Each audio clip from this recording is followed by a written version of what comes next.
Лажни ветувања, катастрофални политичко-економски проценки, лошо менаџирање и ете ви стагнација. Еден балкански лидер од соседството даде и дефиниција. Лесно ветена брзина.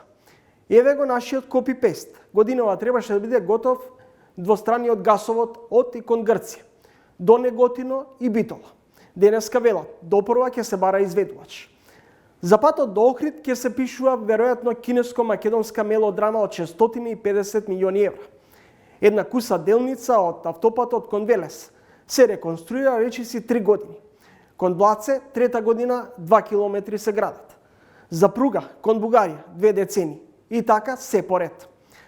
Ако остане Бајден и преживее неговиот син, може би Груби ќе се радува на секој километар од инвестицијата над 1,5 милиарди евра. Конечно, Чебрен и големи паркови со фотоволтаици. Но мрежата на МЕПСО веројатно не може да ја преземе целата домашна струја. Доволно за да извлечеме паралелата со ветувањата. Уставни амандмани со бугари во октомври, па Европска унија до 2030 година. Ова е само почеток на уште едно ново издание на Трилинг. Ајве што ќе гледате. Нема сомнение дека од оваа кавга имаат корист многу фактори, нели? Највеќе од СДСМ има корист, нели? Мислам дека ако тие двајцата биле повоздржани, дека немало да дојде до кавга. Расцепили консолидација на водството на Мицковски во антибугарската и антиевропската позиција на ВМРО-ДПМН.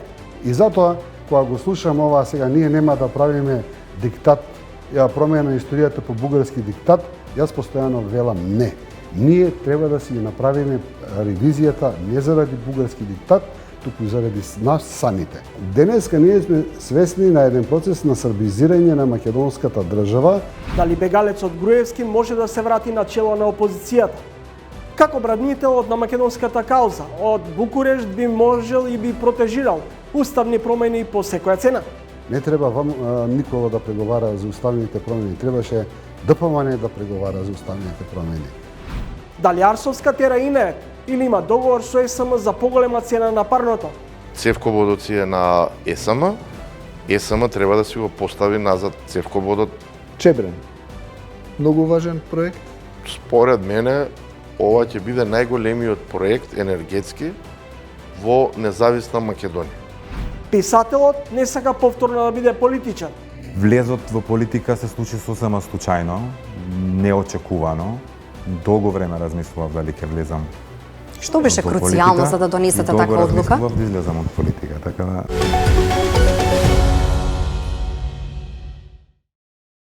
Недела на турбуленции во опозицијскиот табор, расцеп во ВМРО-ДПМН или конечна победничка консолидација на партијата на чело со Мицковски. Неговата јавна преписка со избеганиот Никола Груевски реафирмира неколку дилеми. Чие е сценариото со актуелниот потрес, па и напад врз тековниот лидер на ВМРО-ДПМН. Еден од најверните проследувачи на Никола Груевски, кој имаше директни контакти со него, денуваше со порака до експремиерот. Од голем водач на македонскиот народ станавте инструмент на власта. Но кој го иницираше судирот? И каков епилог може да се очекува по директните конфронтации и преписки меѓу актуелниот и поранешен лидер на ВМРО-ДПМН? Во ово издание на Трилинг гостува првиот претседател на ВМРО-ДПМН и екс-премиер Љупчо Ѓорѓиевски, на чија иницијатива и предлог токму на чело на партијата по Ѓорѓиевски застана Никола Груевски. Господине Ѓорѓиевски, како ви изгледа оваа конфронтација меѓу актуелниот и поранешен лидер на ВМРО-ДПМН? Кој прв почна, што би се рекло? Најпрвен, добро вечер. Благодарам за поканата. Знаете, кога се случат вакви потреси, вакви кавги, имало во македонската политичка сцена доста, не само во ВМРО-ДПМН, туку и во СДСМ имаше такви конфронтации меѓу стар и нов претседател. Обично почнуваат и луѓето, и аналитичарите сакаат да веруваат дека тука има не знам каква политичка разлика, не знам какви политички сценарија, не знам што е договорено за да помине нешто друго, а најмалку анализираат нешто што според мене е највообичаена причина, а тоа се личните суети. Значи, ние имаме една ситуација каде што стариот лидер заминува, тој зад себе остава некоја харизма, остава некој влијание, остава луѓе, доаѓа нов председател кој покрај другите проблеми прво сака да се исчисти од таа харизма на стариот председател. И тоа најверојатно трае, кај нас со Никола Груевски траеше, сега не се сеќавам, можеби неполна година таа тензија, а сега малку подолго, затоа што претпоставам Груевски не беше тука во Македонија, и тогаш во одреден момент се бара повод. Се бара повод за кавга. Кај мене со Груевски беше поводот затоа што јас тогаш кажав дека ВМРО-ДПМН не треба да биде спаринг партнер за да го изберат Црвенковски за председател на Република Македонија. Сега е поводот уставните промени. Меѓутоа, верувајте дека тоа се само поводи во кои кавгата ескалира. Инаку, главниот момент кој ја носи, па мислам дека и во СДСМ е така. Вие се сеќавате кога замина Гошев, дојде Црвенковски, кога замина Црвенковски, се дали Бучковски или Радмила Шкиринска дојде, не се сеќавам веќе, па до Црвенковски, двоецот Црвенковски Заев. Значи, очигледно тоа се појавува како една матрица, па дори во светската и во европската политика го има тоа. Јас се сеќавам колку га замина премиерката, познатата премиерка на Германија до вчера што беше Меркел, истото така направи некоја таква ситуација за да се разграничи од времето на Кол. Значи, се работи за суети. Нема големи филозофии, нема големи политички разлики. Политичките разлики се измислуваат, според мене, за да се продлабочи кавгата. Сметате дека не постојат генерално разлики меѓу Мицковски и Груевски? Гледайте. Или дека Мицковски се уште не излезе од сенката на Груевски? Тоа е проблемот сега. Разлики дали постојат политички, можеби постојат во нешто е, да речеме, гледам Мицковски многу малку инсистира на таа античка Македонија, што беше број 1 политика, да речеме, на Никола Груевски. Не знам, сега околу уставните промени не сватив дали има разлики или нема разлики на крај краишта меѓу нив. Меѓутоа, јас ви велам, политичките разлики се минималното нешто, а разликите се во суетите. Да се излезе од сенката на претходниот. Господин Георгиевски, на Facebook имавте Facebook статус во кој му пишавте на Груевски: ви го прават она што мене ми го правеше ти. Да. Дали тоа е суетно од ваша страна, осветништво? Точно е суетно, јас тоа го кажам, тоа е чисто персонално, не е политички, меѓутоа не можам да не му го кажам, затоа што кога го гледам сега, кога се лути што му прави ВМРО-ДПМН или членовите на ВМРО-ДПМН, како се оградуваат, како се дистанцираат, како се ето тоа, сакам да го потсетам дека тоа го правеше истото према мене. Значи, јас кога му ја дадов функцијата председател, тоа го направив со најдобра намера, дури моите зборови беа на Конгресот. Јас не можам да ја донесам нова победа, ова е човекот што ќе ви донесе победа. Значи, јас ако сакав да останам во ВМРО-ДПМН, никој немаше да ме смени, ниту бараше никој да бидам променет. Значи, јас се жртвував за ВМРО-ДПМН, меѓутоа, за жал, ниту Никола Груевски, а уште помалку целата таа структура околу него сакаше тоа да го свати. Значи, јас можев да синатам да си бидам уште 4 години, да терам, ако треба уште еднаш да изгуби ВМРО-ДПМН, меѓутоа јас направив чекор со кој ВМРО-ДПМН ќе победи. И тоа се случи. ВМРО-ДПМН победи со моето излигување. Господин Георгиевски, дали овие конфронтации на релација Скопје-Будимпешта се смислени од Калето и Вашингтон, или можеби до вчерашните блиски соработници на Груевски сакаат конечно да расчистат со него. Тука не случајно и ќе споменам дека не случајно е избран германскиот вестник Frankfurter Allgemeine Zeitung за да се испрати пораката до Груевски. Гледайте, нема сомнение дека од оваа кавга имаат корист многу фактори, нели? Највеќе од СДСМ има корист, нели? Меѓутоа, повторно ќе кажам, мислам дека ако тие двајцата биле пооздржани, дека немало да дојде до кавга. Едноставно, мислам дека ситуацијата со нивното очигледна желба и нетрпеливост веќе ескалира во одреден момент. Инаку, сега еве да речеме, ајде сега да ја свртам па работата малку прогруевски, му се префрлла дека тој преговарал нели за уставните промени. Мислам, не гледам што е проблем во тоа. Не треба Никола да преговара за уставните промени. Требаше ДПМН да преговара за уставните промени. Мислам, тоа е одговорноста на најголемата опозицијска партија. Или па сега од друга страна, значи ВМРО ДПМН ја исфрла борбата за да нема уставни промени како некоја драма од невидени граници, како ајде да речеме битката за Сутиска и битката на Неретва на едно место да ја ставиме. Намерно ги спомнувам овие две битки затоа што им се најверојатно поблиски на членството на ВМРО ДПМН, да им кажам за битката на 11-та македонска дивизија во Дојранската битка, најверојатно нема да разберат ништо, затоа го користам југословенскиот наратив. Според мене, еве да го поставиме прашањето. Дали вреди, односно да го поставам основното прашање, дали ВМРО ДПМН чувствува на некој ниво дека треба да му помогне на еден лидер кој 11 години им давало власт, на уште 20 на луѓе кои беа притворени и затворени и конечно на сите тие луѓе од 27 април кои се во затворите. Ако чувствуваат потреба да направат некој чекор, ова со уставните промени има идеална можност. Сметате ли дека владеачката гарнитура сега е подготвена дури да му подаде рака на Груевски, имајќи во предвид дека се донесени и измените на кривичниот законник, и при тоа да заборави на целиот оној период на владење на Груевски се она што беше направено? Најиндикативно од сето тоа беше интервјуто на Али Ахмети.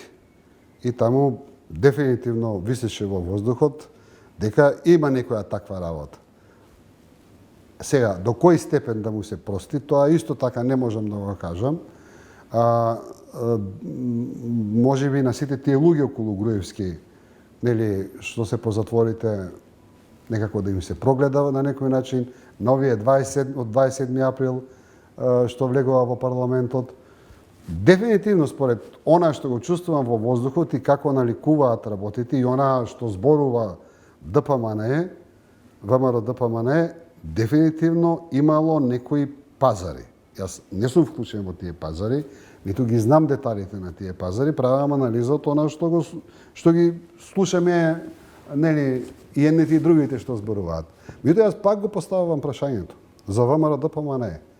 Дали не сметаат дека еве ако страна на СДСМ им е понуден одреден пазар до некое ниво, нели, ослободување на целата таа маса на луѓе, дали тоа не е доволна цена да ја платат со гласање за уставните промени? Според мене да. Господин Георгиевски, зошто не успеал разговорот Заев-Мицковски? Значи, за тоа исто излегува шпекулации, меѓутоа јас како што сметам дека раководството на СДСМ се нема согласено со некои такви концепти. Сметате дека тоа е во рамки на шпекулациите? Па дефинитивно имало некои разговори и тука, до кај оделе, до која длабочина, не знам. Меѓутоа има доста индиции дека имало разговори. Средбата се случила непосредно неколку денови пред онаа лидерска средба меѓу Ковачевски и Мицковски во клубот на пратениците, кога се иницираше и предлогот ВМРО ДПМН да влезе во владата со неколку министри. Ама пак доаѓаме до тоа. Сега ако Груевски преговарал со Ковачевски, а па зарем не е исто така еретички, па од партиски поглед на ВМРО ДПМН, па Мицковски да разговара со Заев. Според мене тоа е пат во поглед на политичкиот греф, нели? Значи, на крај краешта, значи, она што јас се обидувам да го кажам подолго време, не е проблем да се среќаваат политичките лидери, што се најжестоки противници, да разговараат. Тоа не значи дека ако се сретнат, дека нешто ќе се договорат.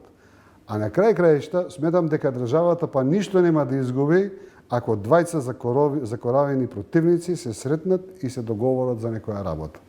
Не ја гледам штетата што може да биде по државата. Пред 6 години осамна билборди во Македонија подпишени од вашата народна партија со алузија дека Македонија е српски пашалак. Дали мислите дека Македонија се уште не може да излезе од српското туторство и од северниот сосед, а наспроти ова што ни се случува со официјална Софија? Индикативно е за честени средби меѓу македонското раководство и српското, а разговори меѓу Скопје и Софија се поретко гледат. Гледате, Чановски, најчест збор кој денеска можеме да го чуеме во Македонија од опозиционери и од разни, како да ги кажам, независни интелектуалци, па и новинари, е бугаризација. Бугаризација, нема да дозволиме бугаризација на Македонија и не знам што. Ја да го поставам прашањето, каде ја гледате бугаризацијата во Македонија?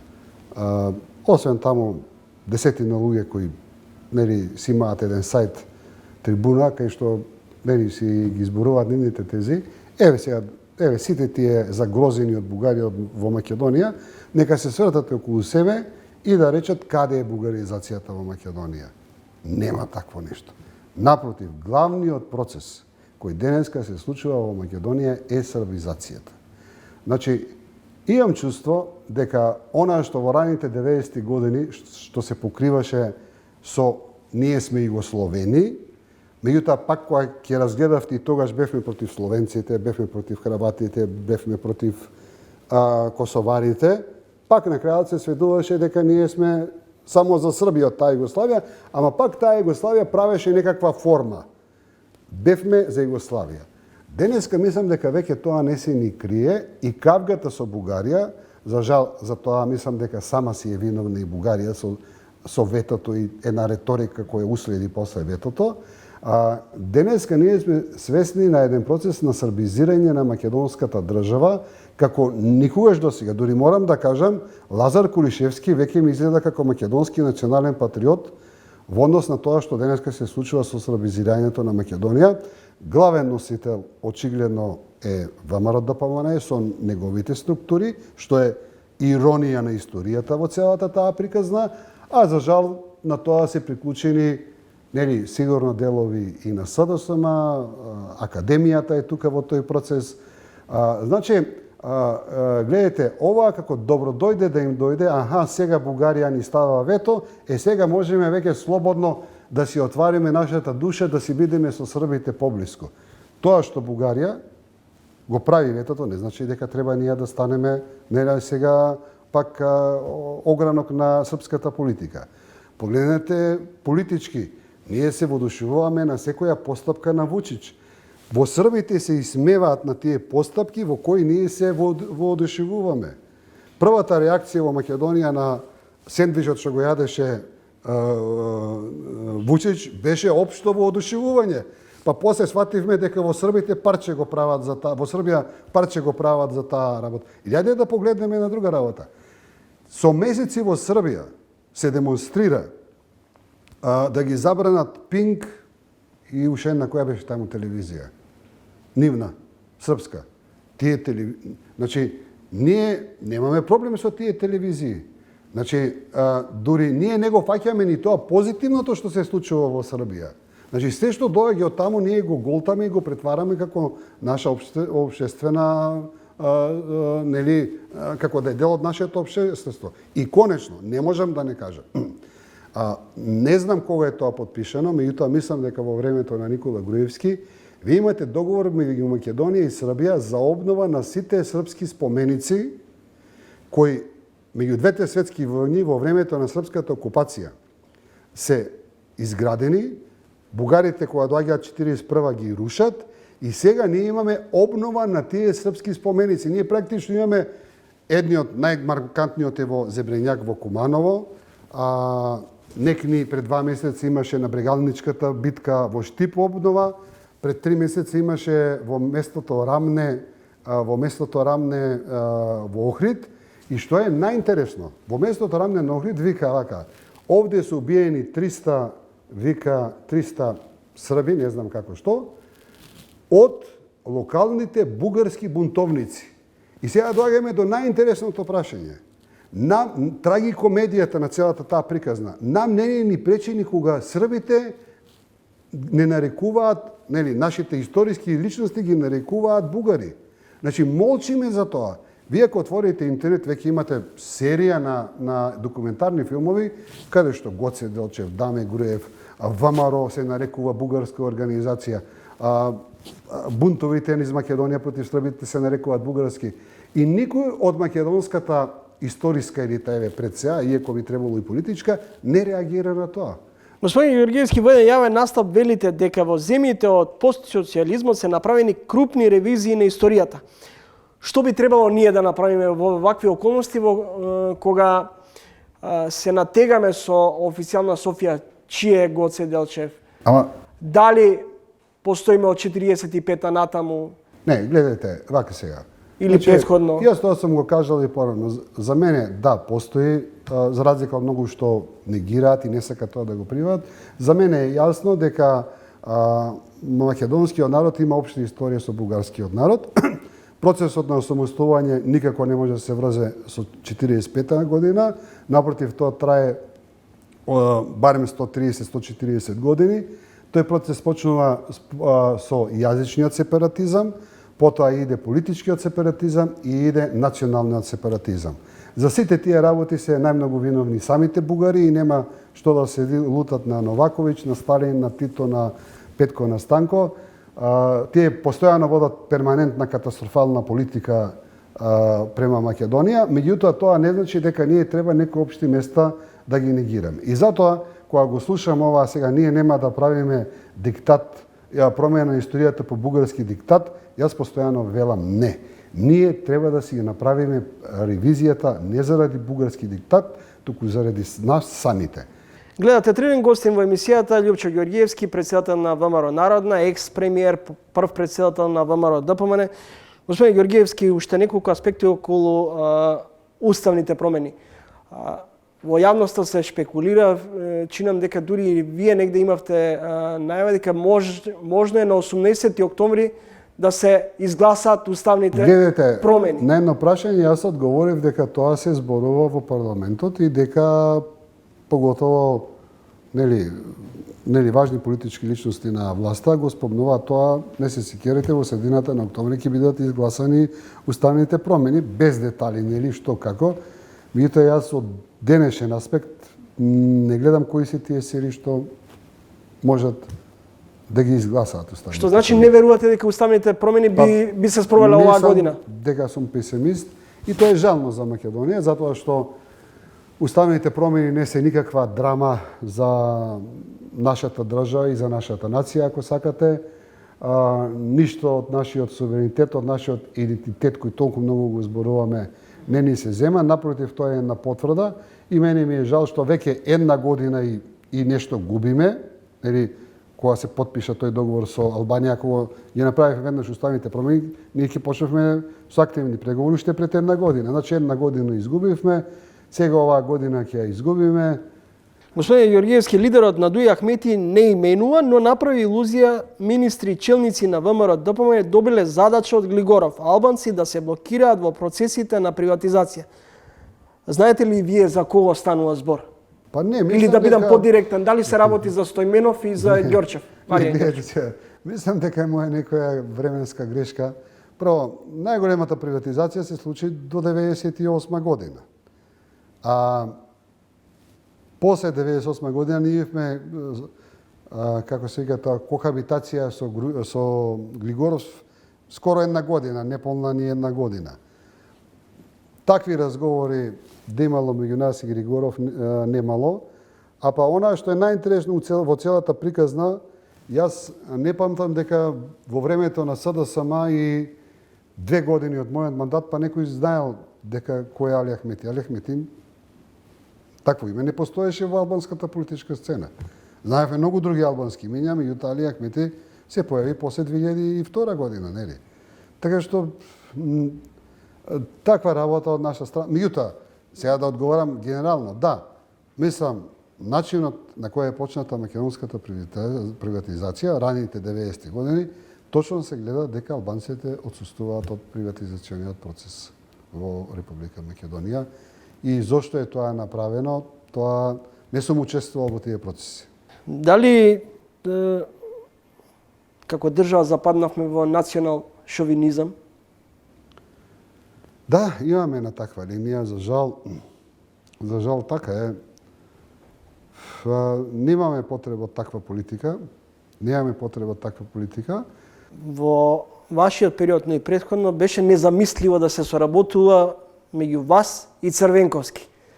Да, А денес станавте главни ортаци со Заев. Па, гледайте, сега, морам да ја кажам дека, да, ние ја почнавме таа коалиција, ја почнавме заради уривање на Груевски, нели така? Значи, едно време, нели, дојде тој момент кога веќе политиката и власта на Груевски не се трпеше. Сега на некои можеби им изгледа, нели, прифатлив Груевски, романтичен, не зна, од денешен аспект, правел ова, правел она. Меѓутоа, сите ние кои поминавме низ тоа време, добро се сеќаваме дека од демократски аспект веќе не се живееше, некако се чувствувавме многу непријатно во таа Македонија. Господин Георгиевски, во овој период е актуелен законот, усвојувањето на законот за кривичниот законник. 353, најчесто се носи закон за амнестија. Да. Но сега директно да ве прашам, дали амнестијата повторно оди на парцијално, главно се работи за функционери, но и вас лично како политичар, како екс-премиер, дали можеби се чувствувате амнестиран од делот одредени погрешни политики, на бегање од одговорност како политичар? Ајде сега вака. Членот 353 е член со, можеби, најголем историја, гледам, ние нотариотичарите тоа не го кажуваат, е член со најголема историја во македонскиот правосуден систем. Значи, кога се почна транзицијата раните 90-ти години, последната комунистичка власт членот 353 го тргна, воопшто го избриша. И првите 10 години од македонската транзиција, кога беа најголемите приватизации, кога беа најголемите, не знам, сделки во бизнисите и преточување на државниот капитал во приватен капитал, 353 не постоеше. Тоа не знам зашто никој не го спомнува. 353 го врати нашата влада, токму заради тоа, и беше министер Камбовски во нашата влада, да направиме нешто, да го уплашиме општеството, мислам, тие што се на политичка сцена и сето тоа, да бидат повнимателни, и го вративме 353. Значи, овој член е напишан од мојата влада и изгласан од мојата влада. За жал, после што се случи, од кога паднавме ние, вие се сеќавате, СДСМ на господин Црвенковски почна со масовни притвори, можеби 20 на луѓе од нашата влада на повисоко, на пониско ниво беа притворени, и сите тие беа притворени само по член 353. Во таа насока, јас, како одговорен за сите тие луѓе, почнав преговори тој член 353 да се смени, и ќе ве подсетам дека во времето на Бучковски ние направивме некои остапки, гласавме или правевме кворум за некои закони што им беа важни. Сега не се сеќавам кои беа тие закони, а за возврат требаше тие да го донесат 353, да го променат во одредени, некако сега, со толку голем интензитет, туку мислам само дека требаше да се конкретизира злоупотреба на службена должност, ама да се докаже и криминалот. Сега, после ќе се навратам за суштината на сето тоа. И тој закон помина во првото читање, знаете кој го сруши? Никола Груевски. Од чисто по политички причини, тој крена галама, како сега што Мицковски крева галама за 353 и за ова законот за амнестија, како тоа може вака, така, онака, Бранко Црвенковски, кој тогаш беше во некој исто така, нели, полудоговор со Никола Груевски, а против веќе Бучковски веќе имаше таква една нели атмосфера, не го потпиша и така пропадна законот. Сега, ако е точно тоа што зборува ВМРО-ДПМН за УСБ-то што го давал Никола Груевски, значи повторно се работи суштината за 353 и бара Никола Груевски да биде сменет тој член, за да тој биде нели ослободен од некои, претпоставам, од предметите, не се, ама неговите пријатели, соработници од типот на Гордана, на Миле и на целата таа тајфа, најверојатно во многу од тие случаи ќе бидат ослободени. Значи Никола Груевски го имаше тој го сруши. Сакам да го потсетам и него, а и јавноста, дека тоа што го сруши тој самиот од популизам, денеска плаче да му се донесе во Македонија. Сега за самата суштина на 353. Дали треба што тој да се промени или не? Гледайте, 353 во многу демократски држави не постои. Да појасниме, господин Георгиевски, да појасниме на гледачите што значи членот 353. Тоа е закон за злоупотреба на службена должност. Така. Тоа е закон на должност. Гледайте сега. Значи, праксата покажува дека 80% од она што го прави една влада, еден министер или градоначалник, ако сега новата власт, кога ти си опозиција, ти се нагледа, може да го употреби. Класичен пример, јас ќе ви кажам класичен пример. Два класични примери. Фамозниот Драган Даравелски беше осуден по 3 затоа што тој купил 25 возила на градоначалници.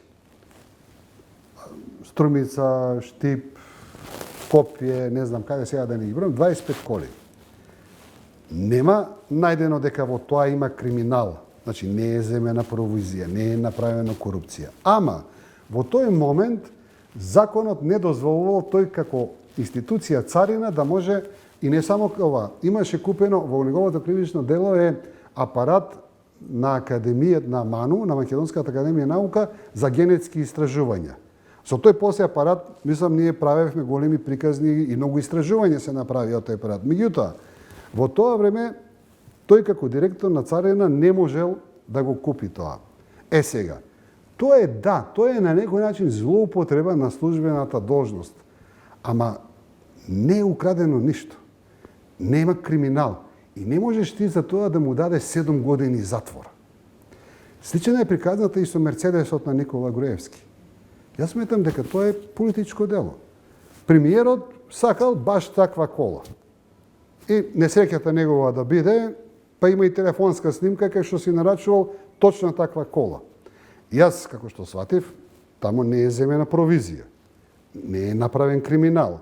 Значи, сакал баш таква кола. Сега јас го поставам прашањето. Што се случува, што ќе се случи ако министерот сака тендер с iPhone строго да му земат, сега не знам која 14-ка, 15-ка, која му доаѓа сега најновата модел? 14-ка. Сега ако министерот сака iPhone 14 и си нарачува службите да му подготват тендер за iPhone 14. Сега не може некој да го злоупотреби да каже како ти можеш да нарачуваш, имаш 15 телефони на истото ниво, ти нарачуваш iPhone 14.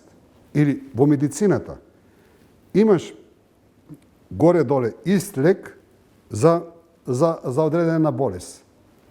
Фондот или министерот, не знам кој одлучува сега, вели јас сакам овојот најдобриот да биде. Повторно истата приказна. Значи, нема, како се вика, нема мерка во тој закон. Значи, тој член 353 може буквално секој на секој да му го пришие. За било какво сакате дело. А па поготово, сега па да речеме ова што е Бехтел, па тоа плаче за 353. Ова договорот со Бехтел. Или договорот сега за ова на Црна браната што треба да се гради. Тоа се 353, колку сакате можете да ги употребувате тие членови. Господин Георгиевски, ви благодарам за гостувањето во емисијата. Ви благодарам и вас.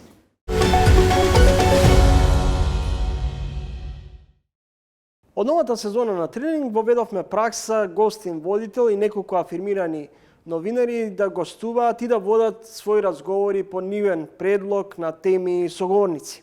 Гостин водител ќе биде новинарот на порталот Независен Мирче Јовановски. По баснословно високите цени на производите, владата донесе одлука за намалување. но намалувањето на цените е речиси минимално. Откако цените неконтролирано пораснаа, се наметнува прашањето дали оваа политика на владата со популистички проценки и оценки и потези за намалување на цените може да доведе до некаков ефект и конечно кај граѓаните да се почувствува дека некако може да се спастри крај со крај со ценовниот шок кој подолг период го живееме. Јовановски, што ти мислиш околу овие последни мерки на владата во однос на намалување на цените? Македонија е полна со контрадикторности. Јас, например, не памтам наназад во јули и во август цените на зелените пазари да одат нагоре. Обично и покрај скапотијата, јули и август биле релаксирачки месеци каде што луѓето можеле малце да си дадат она одишка, како што се вели, па да одат да си ја наполнат домашната торба, барем со овие најосновни земјоделски производи кои што ги има во изобилство во овој период. Годинава не беше така. Годинава и во јули и во август и на зелените пазари и воопшто и храната и во маркетите многу се зголеми, тоа го потврдија и податоците на Државниот завод за статистика за јули и за август, што се одрази и врз нивото на инфлација. Кога зборуваме за инфлацијата на годишно ниво, таа навистина има тренд на намалување. Меѓутоа, тоа беше пред се поради високата основа од минатата година. Овие 2 месеци имаше месечното ниво на инфлација не беше многу високо, но сепак беше не толку мало, 1 или 1, нешто проценти. Дали овие мерки на владата ќе дадат резултати, тоа не верувам дека некој од економистите би можел со сигурност да го каже или позитивно или негативно. Треба да се види. За мене беше контрадикторна, да речам, мерката каде што се ограничува цените на овошето и на зеленчукот на ниво од 1 август. Сега малце владата ретерираше во тој поглед, па ги ограничи маржите на тие производи, а денеска слушнавме министерот за економија Крешни Бектеши рече дека ќе се намалат и царините на овошето и на зеленчукот, што ќе овозможи да се зголеми увозот и на тој начин да дојде до некоја релаксација, предпоставам, во наредниот период. Следите тренинг, по краткиот джингл, ќе го следите колегата Мирча Јовановски со неговиот гостин Марко Бислимовски, претседател на регулаторната комисија.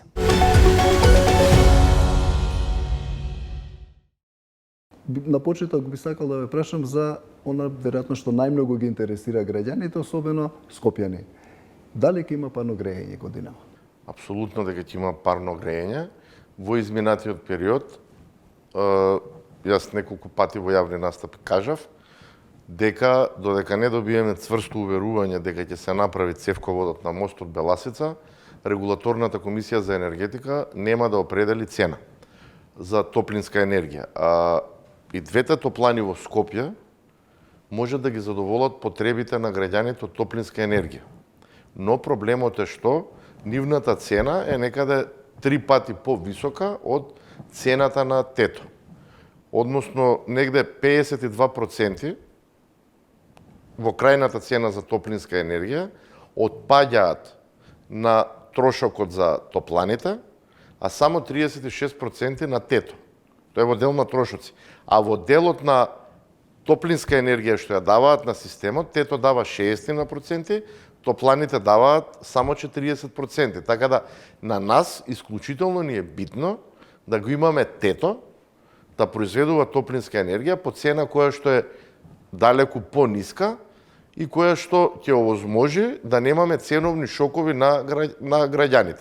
А градоначалничката Даниела Арсовска даде изјава, има информации дека денеска екипи на ЕСМ излегале на терен, меѓутоа биле отстранети или не им било дозволено од страна на градските инспектори да си ја завршат работата.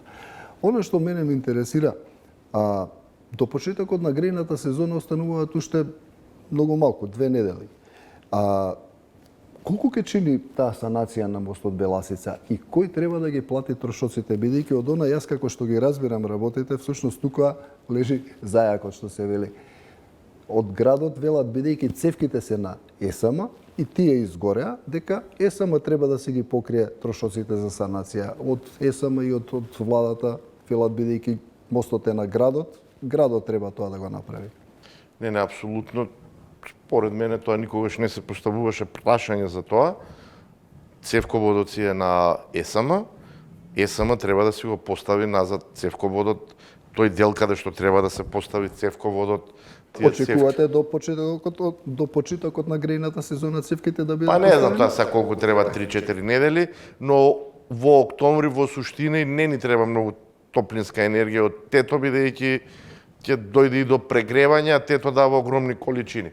Но како и да е, тоа што може во делови од Скопје и сега тето може да се искористи, но не во толкави Во толка количини како што ни се потребни во клучните месеци декември, јануари и февруари или пак јануари, февруари и март.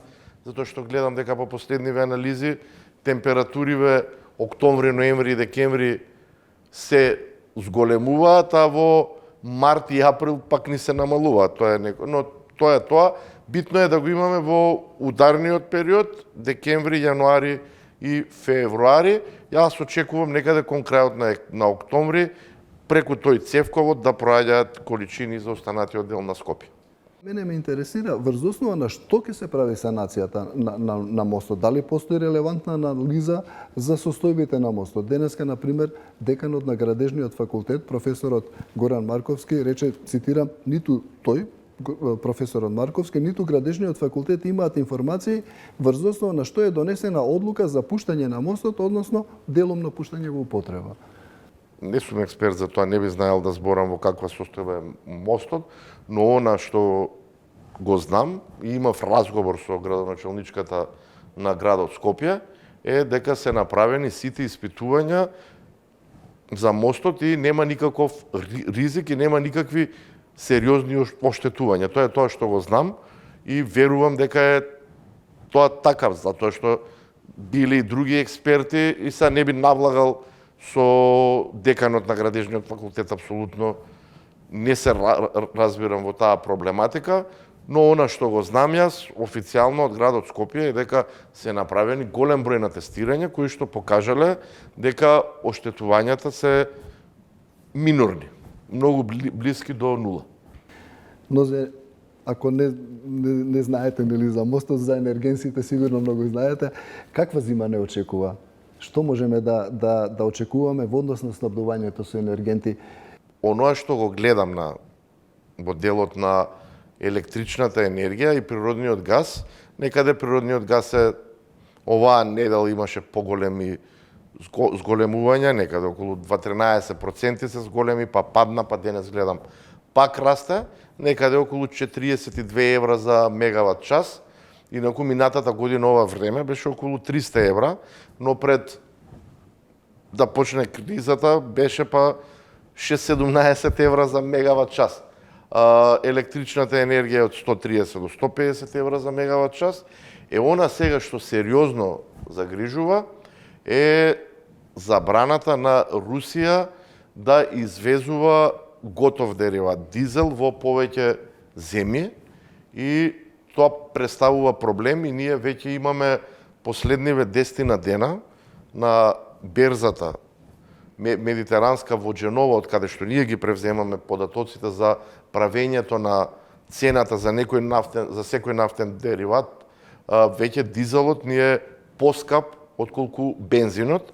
Во моментов кај нас во државата бензинот се уште е па како крајна цена поскап од дизелот, поради тоа што и акцизата е различна. За дизелот е 15,5 денари, за бензинот е 22 денари, но како што гледам трендот е таков, бидејќи сериозно светот се соочува со недостаток, особено на дизел. Ние дизелот во најголем дел го обезбедуваме од Грција, нешто многу малку може да дојде од Албанија, нешто може од Србија, но 90% го обезбедуваме дизелот од Грција и дополнително овој дизел кој што го обезбедуваме, ние сме една земја каде што и во земјоделието, и во индустријата, а и автомобилите многу повеќе се користи дизелот. Така да во вкупната потрошувачка која гледаме на нафтени деривати, дизелот ни учествува преку 80%. Така да, многу е битно ние да го имаме дизелот за да функционира секако што треба. Значи, тоа е проблем кој што го гледам и веднаш со најавата за зголемувањето на цената на дизелот, тоа веднаш се одрази и на цената на природниот газ, затоа е ни порасна оваа недела. Цената на природниот газ кога порасна, се одрази и на цената на електричната енергија, особено на фјучерсите за 2024. Значи, тоа се врзани садови. Нешто ако недостасува, некој дериват се одразува на останати енергии или енергенси. Значи, од ова што вие го велите, може да очекуваме дека дизелот може да се случи да ја надмине цената на бензинот? Па да речеме, мало продажба? во земјите во регионот, каде што акцизата е иста, и за бензините, веќе во Хрватска од овој вторник цената на бензинот и на дизелот е иста. Добро, ако не можеме да влијаеме на состојбите околу дизелот, енергетската транзиција изминатава година покажа дека можеме да влијаеме многу во еден сегмент, барем што се однесува до обновливите извори на енергија. Како што рековте и вие, на одбележувањето на 20 годишнината на регулаторната комисија за енергетика, дека земја стана Елдорадо во поглед на поставување на фотоволтаици. Апсолутно. Каква е состојбата сега? Видете кај нас за овие, веќе можеме 21 месец да кажеме, имаме издадено 630 лиценци за производство на електрична енергија од обновливи извори. Тоа е за од 1 јануари 2022 до денешен ден. До крајов на септември. Тоа е некаде во инсталирана снага, веќе одиме со бројка која што е околу 460-470 мегавати. Значи, тоа е сериозна бројка, тоа е во инсталиран капацитет како 2 блока во Битола. И како ја релаксира ситуацијата на пазарот на електрична енергија. И сега, кога ги анализираме податоците за увозната зависност, ние за првите 8 месеци од годината имаме увозна зависност од само 16% во делот на електричната енергија. Имало години, во изминатите години, ако ги анализирате од 2014 до меѓу 30 и 40% било. Значи, тоа ја подобрува целокупната ликвидност на македонската економија. Чебрен. Многу важен проект, многу важен енергетски објект за кој што зборуваме веќе можеби 3 децении, ако не и повеќе, откако памтам јас во новинарството само за тоа се зборува. Според мене, ова ќе биде најголемиот проект енергетски во независна Македонија. Таков поголем проект сме немале. И Чебрен сам по себе е исклучително битен. Прво е електрана која што е реверзибилна.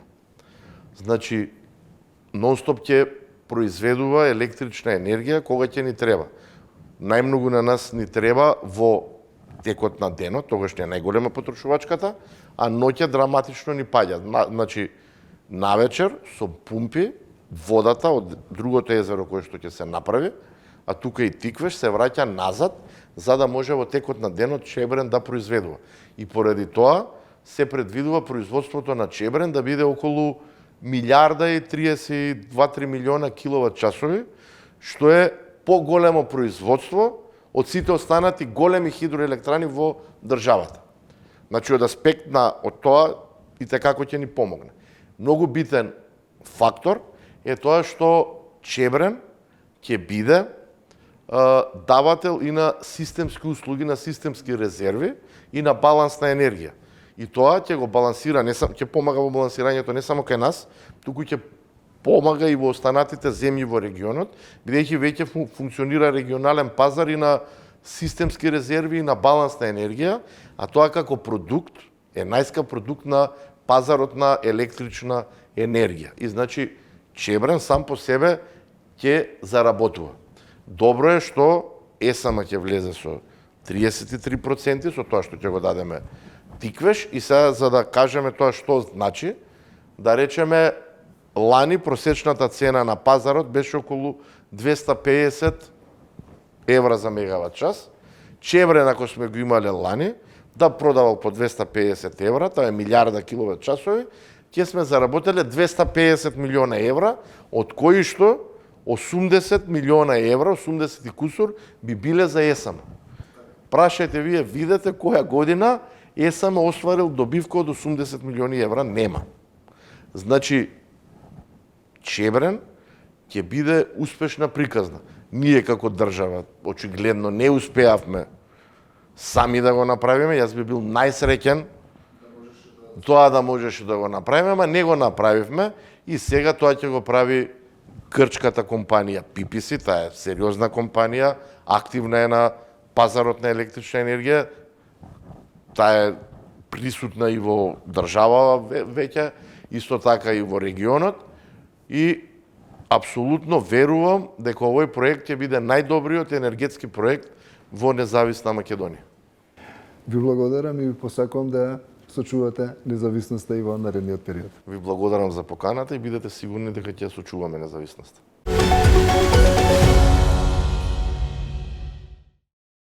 Пиар експерт, писател, но своевремено се испроба и во политичките води. Беше висок функционер на СДСМ, поранешен директор на Фондот за иновации. И повторно се врати меѓу читателската публика. Во наredните минути ќе следите разговор на нашата Марија Димишкова со Коста Петров, непосредно неколку денови пред промоцијата на неговата нова книга. Се што би сакал да знаев порано е насловот на новата книга која читателската публика во земјава ќе може да ја има по 4 октомври. Што значи да се ужива луксузот да се живее во сегашноста и да се твори во момент кога минатото дзирка од секој агол? Вечерва во Трилинг разговарам со еден од најпродаваните македонски автори, Коста Петров. Петров, добро вечер. Добро вечер, фала на поканата. Се што би сакал да знаев порано, интригантен наслов, кои животни лекции доцна ги научивте, ги ставивте на страниците на оваа нова книга? Секој момент во животот си носи некоја нова лекција и нели како што созреваме, развиваме најразлични верзии од нашата личност и секоја таа верзија си носи со себе некоја лекција. Сега ја во декември славам 40 години и некако за мене секој тие 40 години беа нешто, мене другарите секој се шугуваат со мене, ти славиш 40 години од 16 години. И сега некако така се наоѓам во еден момент во животот кога се најдов во еден момент во животот кога решив да направам еден пресек, да видам кои верувања ќе ги земам со мене понатака, а кои ќе ги оставам, бидејќи некои верувања, иако мислиме дека се наши, не се наши. Наметнати ни се, некои верувања ги носиме со детето во себе, тоа е една тема која што ја покривам во книгата, бидејќи многу касно сватив дека многу од работите што сум ги правел во животот, сум ги правел за детето во мене. Можеби најубавата лекција да бидеш добар кон себе и да се грижиш кон себе, а се друго ќе се дојде после тоа. Тоа значи дека оваа нова книга е еден подарок за себе за 40-тиот роден ден? Да, ова ми е 6-та книга. Сите претходни 5 книги ми беа посветени некому, оваа си ја посветив себе си. И имам чувство како да ми е прва промоција и прва книга. И што научивте во овие 40 години, Петров? Дека не е себично да се сакаш себе си, дека најпрво треба да бидеш добар кон себе, дека ако не си добар кон себе не можеш да бидеш добар кон никого. И најклише е дека ако не се сакаш себе си, знаеш кога ќе се погледнеш во огледало, ако не се сакаш себе си, не можеш вистински да сакаш никого. Нас цел живот не учат како да бидеме добри кон другите, како да менаџираме луѓе, како да менаџираме тимови и така натаму. Никој не научи на важност на таа самољубов, меѓутоа најверојатно животот не учи на тоа. Секој сам треба да се научи таа лекција. Умее да боли тоа душевно разголување или секоја книга ја доживувате како своевидна терапија? Па ја книгите ги пишувам, наместо да идам на психијатар, пишувам книга. Не. Тоа значи дека сте се сам на себе психијатар? Да, не. Мислам, ништо не се споредува со професионалната помош. Книгите служат за мотивирање, меѓутоа јас секогаш велам дека секој треба да побари професионална помош, затоа што некои битки не можеш да ги водиш сам. Без разлика колку не имаме сила во нас и мотивација и дисциплина, за некои битки потребна ти е и професионална помош. Меѓутоа, книгите на еден начин се празнање на тоа што ги имаш во себе. Најверојатно и поради тоа се успешни, бидејќи Сите ние поминуваме неслични ситуации во животот. И кога ни се случуваат тие ситуации, мислиме дека само нас не се случува, дека никој не проаѓа низ вакви работи. И токму поради тоа сметам дека треба да се разговара дали преку книга, дали во емисија, дали преку Facebook статус, како и да е, треба да се разговара за овие теми за ментално здравје, бидејќи ако не се грижиме за нашето ментално здравје, ние преживуваме, не живееме. Паралелно со промоцијата на оваа книга ќе биде промовирана и вашата прва детска сликовница насловена Јас и ти како јас стана суперхерој. Представува ли предизвик денеска да се учат децата на суперхерои во време во кое ние возрастните некако како да ги подизгубивме нашите собствени идоли? Па токму и тоа е целта на книгата, дека суперхеројот е во тебе. Само треба да го пронајдеш. Дека суперхеројот не е некој што има некоја моќ, не знам да лета, да се враќа во времето или така натаму, туку секој од нас треба да го пронајде суперхеројот во себе, тоа е тој. Знаеш, ние во глава имаме позитивен и негативен глас. Негативниот глас најчесто превладува, меѓутоа тој позитивен глас тоа е суперхеројот. И всушност книгата е за сите работи што би сакал мене некој да ми ги кажеше додека растев. И е адаптација на всушност на се што би сакал да кажав порано. Петра, вие со години наназад емотивно се соголувате во вашите книги и немате проблем некако да го задоволите тој ненаситен апетит на читателската публика за лични приказни. Дали личната приказна е гаранција за успешен бестселер? Не знам што е гарантија за успешен бестселер, најверојатно е да пишуваш од срце. Ја и верувај, кога ќе завршам книгата, ставам точка и не се навраќам. Мене кога од лектура ќе ми речат ова треба да се смее, викам не, ја во глава имам затворено книгава и тоа е тоа, ваква е книгата, ова сум јас. Дали ќе му се допадне некому или не, тоа веќе не е во моја контрола. Во моја контрола е да ја раскажам приказната, да ја раскажам болката што јас сум ја чувствувал, лекцијата што јас сум ја научил и мислам дека тоа треба да биде основна функција на сите нас, да ги споделуваме научените работи, да не криеме се во себе. Да, вие бивте меѓу првите кои јавно се произнесе по тематиката анксиозност, депресија, страф од смрт и се она останато кое што го наведувавте во вашите пишувања. Болеше тој момент кога јавно признавте како се чувствувате? Не, не болеше воопшто. Може би имав трема, бидејќи кога пишував првата книга и мајка ми и татко ми ја прочита, што ти треба се ова да го пишуваш, знаеш, оној македонски менталитет, што има сега другите да знаат што ти се дешава, какви ти се проблемите и така натаму. Така тоа може ми беше нека мала кочница. Меѓутоа мене и ден денес ми пишуваат луѓе за проблемите со кои што се соочуваат. И среќен сум што ми пишуваат, меѓутоа од друга страна многу е жално што многумина од нас растат во кругови каде што не може да ги споделат тие проблеми. Зашто многу е лесно да идеш на кафе за хихи-ха-ха, за трачање, за такви работи, меѓутоа колку од луѓето во нашиот круг навистина ја познаваат нашата болка. И не викам да не дадат совет, туку едноставно да се почувствуваме дека со некого можеме да ја споделиме таа болка. Од досегашното искуство, кој е најголемиот проблем кој што го премолчуваме? Најголемиот проблем што го премолчуваме што не сакаме да збориме за проблемот. Го ставаме под тепих. Го следите разговорот со господинот Коста Петров, еден од најпродаваните македонски автори во земјава. Петров, со книгата Се гледаме на врвот, го достигнавте можеби најголемиот врв. Кога станува збор за издигнување на еден автор на пиедесталот, потоа следува уште неколку книги кои што ги напишавте, но некако се чини дека тој авторски пиедестал не ви беше доволен на почетокот, па поривот некако го потикнавте во политичките води. Па не би го кажал тоа така. Значи, мене пишувањето секогаш ми било хоби. Ја пред се имам собствена компанија за организирање настани и односи со јавност, која што функционира во 40 земји во светот. И секогаш сум барал дополнителен предизвик и секогаш тие предизвици сум ги гледал како некои екстра проекти. Бидејќи реалноста е, ти колку е да сакаш некоја работа, секогаш треба да правиш нешто од страна што ќе ти дава некоја дополнителна енергија и така натаму. Влезот во политика се случи сосема случајно, неочекувано. Долго време размислував дали ќе влезам. Што беше круцијално за да донесете таква одлука? Размислував да излезам од политика, така да. Не можам да го пронајдам тој Коста каков што бил пред политика, затоа што ми се случиле, нели, одредени ситуации, меѓутоа да Го делите животот на пред и потоа? Да. Да. Го делам. во делам на пред политика и во политика, да. Тоа значи дека не постои ништо што би можело да ве врати назад во политиката? Апсолутно никогаш. А како гледате на моменталното раководство на партијата во која што бевте дел? Немам никакво мислење искрено. Не ми е политика да во ни 0,001% фокус во мојот живот. Гледате вести денеска? Не, Сте во текст со некакви политички случувања? не. Значи се држите исклучиво до книгите. Не, се држам до мирот во душата. И мојот собствен мир во душата ми е најважен мене. Колку чини мирот денеска? Ако го пронајдеш и ако се грижи за него, не чини ништо. Меѓутоа, моментот до пронаоѓање на мирот е многу тежок. Мирот не е нешто што е константно, ќе го најдеш и сега го најдов, туку треба секојдневно да работиш на него. Меѓутоа, кога го пронајдеш, ќе сватиш дека нема ништо поубаво и поважно од мирот. Затоа, например, не се инволвирам во некакви дискусии, затоа што се зедам сега со пријателите, живеам во ера на во ред така е. И тоа ми е некако, во ред така е, супер. Мирот му е поважен од се. Вашето животно мото е секој хаос има рок на траење. Дали истекува рокот на хаосот што моментално го живееме?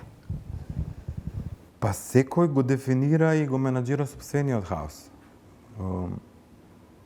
Ја мислам дека најважно е прво да работиш на себе и кога ќе работиш на себе, таа некоја позитивна енергија ја примаат и другите околу тебе. Сад, болката во тоа што тоа значи преземање на целосна одговорност за тоа што ти се случува и не секој е спремен тоа да го прифати. Сите ние сакаме некакви позитивни промени, меѓутоа некако тешко сакаме да го сработиме патот до тие позитивни промени. Дали тоа значи дека мирно спиете овој период? Да, јас си легнувам во 9 сатот.